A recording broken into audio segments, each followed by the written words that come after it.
So you state often that it is deglobalization rather than globalization we have to fear. The global economic crisis and its consequences has triggered a rise of protectionist, tribalist and racist parties, especially in Europe but across the row. What role can you see cultural diplomacy playing in countering this phenomenon? Well, I think if cultural diplomacy is about letting people understand and respect each other, it has an important role. Essentially, if you can get some kids who can talk to each other and people who can talk to each other, they'll find they've got a lot more in common than they think. And this is what's happening. It's happening anyway. Kids are doing it. And young people and old people are now talking to each other in ways that was unimaginable in my parents' time. Okay. During your time as the director of the World Trade Organization, you gave particular attention to helping poor countries participate in the multilateral trading system. Since you left, do you think this has kept going on? I think in the main it has, but the negotiations are stalled. What I went out of my way to ensure that the agenda was based on, in the main, development issues. Mind you, trade is development, but particularly in agriculture. And so for the Africans and the Latins, this was a key thing. And, you have a lot of countries that can't afford to have embassies in Geneva. Small countries. So we set up systems to help them, put them online, flew their ministers to meetings. A lot of small countries haven't got an ambassador, haven't got the time to read the papers, so give them news bulletins. Small countries frequently don't have the resources to take legal cases, so we set up a fund to assist them. All this was confidence building too. But the real deal is yet to be struck, and negotiations are painfully slow. No negotiations ever finished on time. No negotiations have ever totally failed, and no negotiations never failed to press because it's not gone far enough. So it's still work in progress. Okay. So globalization has a Western outlook. With the economic rise of China and India, you think that the West needs to give more room to sort of Eastern, so to speak, politics and philosophy? I don't quite know what you mean. The East is going to make its own space. It doesn't need permission from rich white countries. It'll do it, and they are doing it. The question is it going to be done in a multilateral framework where the rule of law prevails? And the absence of making decisions at Doha around means there's bilateral and regional deals breaking out. The world isn't going to change, it has. There's probably 1 million Chinese now working in Africa. Now my figures are about 6 months out of date, so it's probably 1.5 million. And this is happening. Now the question is, can we handle these things inside a framework of legal understandings which are disputable, where you can have disputes on difference, or are we going to allow the jungle to prevail? That's up to us. We have it within us to fix this thing. Okay. So the name of our event is partly inspired to the name of your book, A World Without Walls. In relation to this concept, by looking at it from a different perspective, in dealing with terrorism and extremists who want to sort of build barriers, how can we deal with them, and can trade help in that? Well, the world without walls is not a world without rules, values, standards and agreements and law and habits and decency. A free market without values, rules, agreements, understandings, habits and decency is not a free market, it's a black market. So globalisation has to be managed through rules, and it is in the main, because most trade is carried out under the umbrella of the World Trade Organization and other standards and rules. You've got to believe that development, education, and drives up better results, and that poverty is a breeding ground for extremists. I believe that. There is no secret that most extremists and bad people find sanctuary in closed economies and dangerous places, because that's where they prosper. Although it is a curious thing that I was reading some evidence that a lot of the suicide bombers and a lot of the leadership of the extreme terrorist groups are not poorly educated, are highly educated. This has been true of the treason of the intellectuals throughout history, that a lot of serious so-called intellectuals have misled working class people into all sorts of cul-de-sacs, fascism, Marxism, and some of the Islamic fascism that's existing. So, but you have to believe that rising living standards, the emancipation of women, freedom from fear, freedom of religion, freedom from religion, will squeeze out a lot of the extremists. I think it will. These great changes in history, French Revolution, the October Revolution in Russia, the Maoist Revolution, I doubt if they would have been successful had working people, had there been employment, had there been hope and progress, had there been social confidence that the world.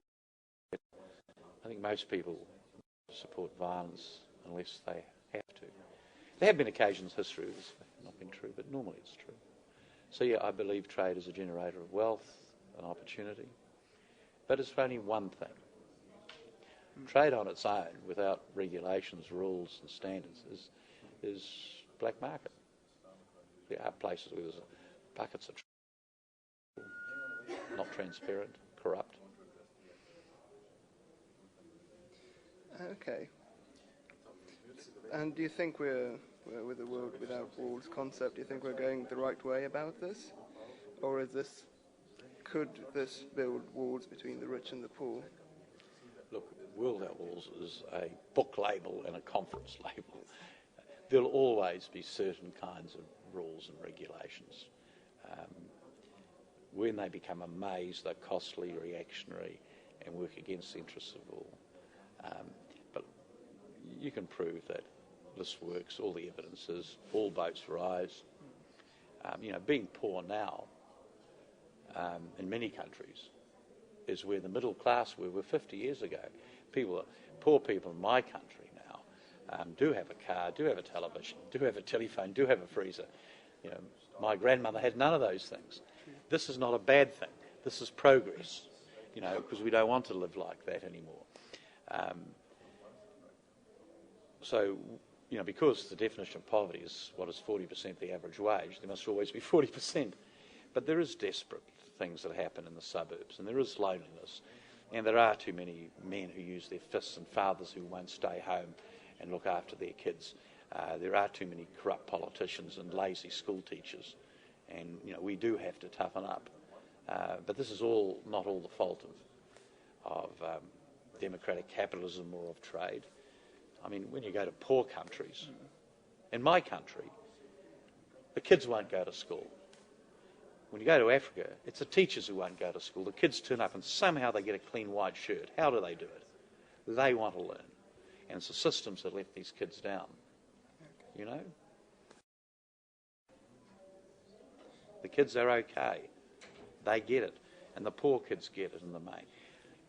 But if fathers won't stay at home, if mothers are full of drugs and fathers are full of booze and there's no books in the house, of course these kids are going to have it hard, whether it's in my country or any other country. And trade and business is just one part of it. Okay. That's not what you expected. Just one. Yep. I just wanted to interject one thing. You talked about your grandmother. You talked about your grandmother, and you said, well, she didn't have a refrigerator, a car, a cell phone, but she also did not have a hole in the ozone layer. So, I mean, how do we reconcile that? I mean, what really is progress? Well, I think what is progress can be measured by life. In terms of your grandmother. I think life expectancy. How many babies are born and live? Our grandparents had 8 or 9 kids because 3 or 4 of them would die, and there was no welfare system to support them, and women didn't work in the workforce. That has, in the majority, changed for most people in most countries. What are the side effects of it?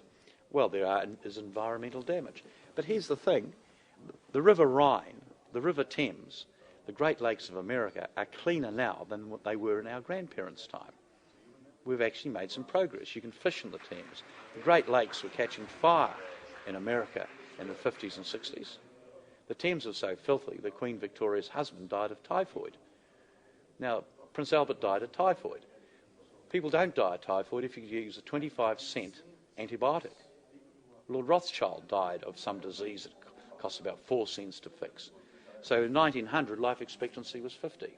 Now in the West, life expectancy will be 100 of kids born now. And this creates problems. We now have in our society 60-year-olds looking after 80-year-olds. Now here's the bad news for you. When you're 80, you're going to be looking after your 105-year-old parents. It's just bad. I think it's good. Look forward to it. I agree it's a very good thing. And the population's triangles change. Because when you set up the welfare state, my country was one of the first in the 1880s, the pensions covered 3% of the people. Now it covers 30%. So we take the age from 60 to 65. And it'll still cover 20%. Now here's the other thing. Not only are you going to have to look after your 105-year-old parents, you probably won't get a pension till you're 80 either. Yeah. Okay. That's a bad news. Okay, so thanks for... because the population triangles change. And so that you live longer, you're going to have to work longer. Ours was the first social security after Bismarck. Bismarck had the first social security system. Right? New Zealand was the second. We were the first to give women the vote. Okay? At that point, it covers 3% of the people, and it covers them for about 18 months of their lives. 100 years later, 150 years later, it's what? It covers people for 30 years and covers 40% of the population. Is this progress? Well, I think living longer is an important thing. Definitely. Not that I'm frightened of meeting our maker. This is your question, what is important? Also, music and art's important. But here's the thing. 40 years ago, 50 years, 60, when your great-great-grandparents decided to go to live in America or come and live in Australia or New Zealand, they never thought that they would never see their folk again. They thought they'd never listen to an opera again. They were going to a new world. Now you can download all this music. Who's that clever American who invented the record? He thought it would be for legal work. He didn't realise it would be for music.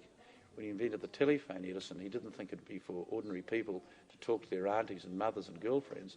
He thought it was going to be a legal device. So I think this improves.